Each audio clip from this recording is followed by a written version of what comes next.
Eu acabei de terminar a leitura de Eu, Minha Arma e o Alvo, que é a biografia de Marco Antônio de Souza, o Assombroso, o maior sniper brasileiro. E agora, você vai saber exatamente o que eu penso disso tudo.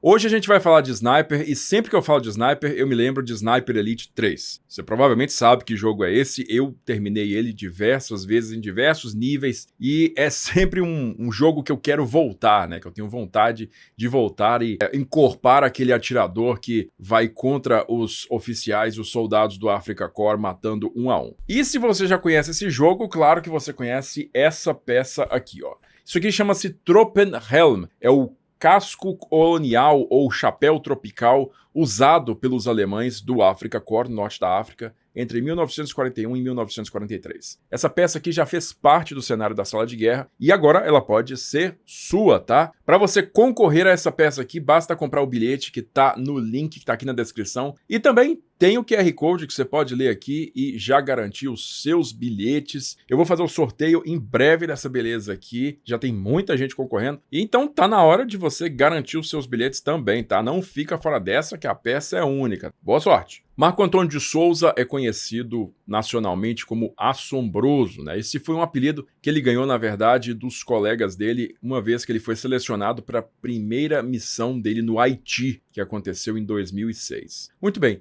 ele é um sniper ou atirador de elite aqui no Brasil, né, dentro do Exército Brasileiro, conhecido como caçador. Ele foi um dos primeiros alunos desse curso que foi oferecido para poder capacitar atiradores do Exército Brasileiro nessa especialidade do tiro com luneta, né? O tiro de precisão a grande distância. Então, Marco Antônio Souza é hoje uma figura comparável aí no mesmo nível de um Chris Kyle nos Estados Unidos, né? Chris Kyle, chamado sniper americano, é o protagonista do vídeo mais assistido da sala de guerra até hoje, com mais de 3 milhões de visualizações, mas também o nosso vídeo do Assombroso não se encontra muito atrás, já tem mais de 2 milhões, o que é uma prova, né, de que o pessoal, vocês aí da audiência, gostam muito de histórias sobre snipers. Terceiro exemplo disso é o vídeo do Zimohalha, que também é um dos mais vistos do canal. Mas muito bem, a gente tem essa comparação entre Chris Kyle e Assombroso porque os dois têm totais de abates aí, né? Aquele fantástico número que a gente sempre quer saber mais sobre ele, né? Um número total de alvos abatidos pelo atirador, bastante semelhante. Eu diria para vocês que Assombroso, né, o Sargento Marco Antônio, ele não gosta de falar do número total de abates dele, inclusive em conversas que a gente teve off, né, completamente fora de qualquer gravação, eu fiz essa mesma pergunta para ele e ele não gosta muito de discutir esses números exatos, né? Eu acho que esse é um traço comum de guerreiros que tiveram experiências de combate desse modelo, né? E também a gente tem que levar em consideração que o Sargento Marco Antônio é hoje uma pessoa religiosa, né? Então todas essas mortes no passado, elas tiveram sua função e ele nunca se arrependeu de ter feito o que fez, porque tudo que foi feito com o propósito de salvar vidas inocentes, né, da população do Haiti em particular. Ao contrário disso, Chris Kyle deixou muito claro o seu total de 160 abates, né, mesmo que esse total venha sendo questionado por um ou outro pesquisador, né, que colocam ali outros números totais para ele, mas, sem dúvidas, foi um número muito alto que o coloca no topo do ranking dos snipers norte-americanos, e a gente sabe muito bem que Chris Kyle teve aquele fim bastante trágico. Se você não sabe do que eu estou falando, assiste o nosso vídeo, e ele teve pouco depois de sua morte, sua figura eternizada para o mundo inteiro através do filme Sniper americano, né, protagonizado pelo Bradley Cooper, que tem o mesmo nome da autobiografia que ele havia publicado 2 anos antes, alguns meses antes de falecer. Pois, muito bem, a figura de Marco Antônio de Souza ainda me era completamente desconhecida ali por volta de 2020, 2021, quando então eu recebi, muito curiosamente, através de um outro operador de forças especiais, que até hoje eu não posso revelar o nome, mas que me cedeu todas as informações, né, todo o material fotográfico, inclusive, que eu utilizei num outro vídeo nosso bastante acessado, que é o vídeo da Operação traíra, tá? Então, enquanto eu estava conversando com esse operador de forças especiais, ele me fez a seguinte pergunta: você não conhece o Assombroso, não? Eu falei: quem? Quem é Assombroso? O Sargento Marco Antônio, você não conhece o Marco Antônio? Eu falei: não, eu não conheço o Marco Antônio. Você podia falar com ele, você podia fazer um vídeo dele. E ele me explicou quem seria o Marco Antônio, né? Quem que seria o Assombroso. E rapidinho eu fui para a internet, pesquisei ali, tinha alguns vídeos dele, inclusive, mas esse mesmo operador me passou o telefone direto do Sargento Marco Antônio, do Assombroso. Então a gente conversou, fez uma conversa inicial, tomei os dados todos que eu precisava para fazer o vídeo dele, e eu fiz o vídeo estourou, né? Mais de 2 milhões de visualizações hoje. Então, fez dele uma figura bastante conhecida. O Sargento Marco Antônio, inclusive, me passou o contato de algumas pessoas importantes, né, para a carreira dele. Eu entrei em contato com essas pessoas que confirmaram tudo que ele me disse, que os vídeos disseram, que essas outras pessoas também me disseram. Então, me vi diante realmente de uma figura excepcional, né? De uma figura bastante diferente, destacada do padrão normal. Em 2023, então, quando eu realizei aqui na minha cidade de Montes Claros o primeiro evento da Sala de Guerra, né, que foi o 33º Encontro Nacional dos Veteranos da FEB, eu fiz questão de convidá-lo para poder fazer uma palestra, né? Visto que o encontro da FEB do ano anterior tinha aberto espaço ali para uma palestra sobre forças de paz, né, justamente lá no Haiti. Então ele aceitou meu convite, veio aqui para a cidade e assim, eu tive uma surpresa muito grande quando eu conheci o Sargento Marco Antônio, assim, pessoalmente, né? Depois de ter muito conversado com ele por videoconferência ou mesmo por telefone. E eu percebi que logo que ele chegou lá no evento, ele tomou lá a mesinha com a cadeira que foi reservada para ele, né, na parte de trás do evento lá, onde tinham as bancas de vendas de material de militaria, plastimodelismo, tudo isso. E ele tinha lá à venda os bonés, né, os bonés do Assombroso, que inclusive eu tenho esse aqui, ó, que ele me presenteou, e inclusive ele me presenteou, tem a assinatura dele, tá? A assinatura Viva a Sala de Guerra. Então, esse boné, inclusive, você consegue comprar com o próprio Assombroso através do perfil dele lá no Instagram, tá? Assombroso762, @Assombroso762. Eu percebi que ele estava realmente bastante quieto, uma figura assim meio taciturna, no meio daquele tanto de gente, né, e de palestrantes sempre presente lá na frente falando sobre a Força Expedicionária. Na vez da palestra dele, né, no horário da palestra dele, ele subiu ao palco, falou sobre toda a realidade dos combates no Haiti. Pouco depois disso, todos aqueles recrutas, né, do efetivo variável lá do Batalhão de Infantaria daqui da cidade foram tirar uma foto com ele, porque o cara era uma referência para os recrutas também, né? E aí depois disso a gente foi vendo que o Sargento Marco Antônio foi se tornando mais aberto, né? Foi sorrindo mais e foi se enturmando mais com o pessoal. E eu percebi que é um traço de pessoas que fizeram cursos desse tipo de intensidade, né? Cursos de comandos, cursos de forças especiais, e do tipo de treinamento que esse pessoal passa. Eles estão sempre atentos a todos os cantos, eles estão sempre em guarda, prontos para se defender de alguma coisa. Então ali eu tive noção que a gente estava lidando com a pessoa real, um cara que esteve envolvido de verdade em situações que a gente só pode conjecturar. Então foi com muita felicidade que eu recebi a notícia do Sargento Marco Antônio que a biografia dele estava sendo escrita por 2 autores que ele gostou muito do primeiro contato, confiou bastante, e que são a Natália Alvitos e o André Moragas. Vocês estão vendo aqui, a Natália Alvitos e o André Moragas. São jornalistas, são profissionais que têm já um currículo de algumas obras, né, no passado e, permita-me dizer, fizeram um excelente trabalho nesse livro aqui. A capa do livro, inclusive, né, mostra aqui pela primeira vez a foto do Sargento Marco Antônio com o seu fuzil de luneta dentro da caixa d'água da famosa Casa Azul, né, lá no Haiti em 2006. E todas as versões digitais dessa foto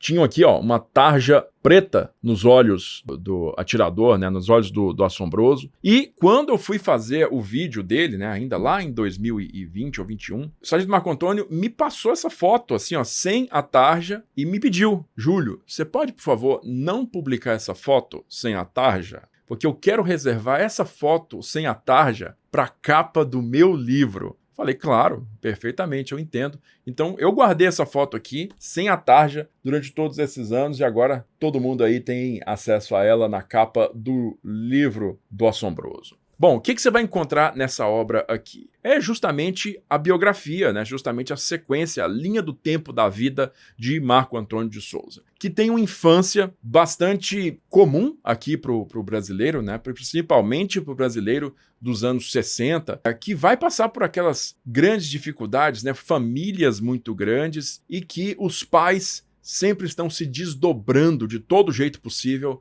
para poder fazer a vida continuar, né? Para pôr comida na mesa, para pôr roupa nas crianças, para dar educação para as crianças. E logo você percebe como que o Marco Antônio vai mostrando sinais de determinação, né? De garra, logo nesses primeiros anos aí. E uma coisa que o livro conta muito bem é como que a história do pai dele, e particularmente a história do pai dele no serviço, né? Dentro do batalhão paraquedista, marcou para sempre, como se fosse a ferro mesmo, a cabeça do jovem Marco Antônio. O pai dele sofreu uma injustiça quando estava servindo na Brigada Paraquedista e não conseguiu o brevet de PQD. Né? E isso colocou na cabeça do Marco Antônio que ele deveria se tornar um PQD, custe o que custar. E aí a gente passa a ver como é que aquela criança, porque aí nós estamos falando de um menino de 8, 10, 12 anos de idade se metendo em situações que eu não vou estragar a surpresa, você vai ter que ler aqui para saber, para poder se tornar cada vez mais forte, mais resiliente,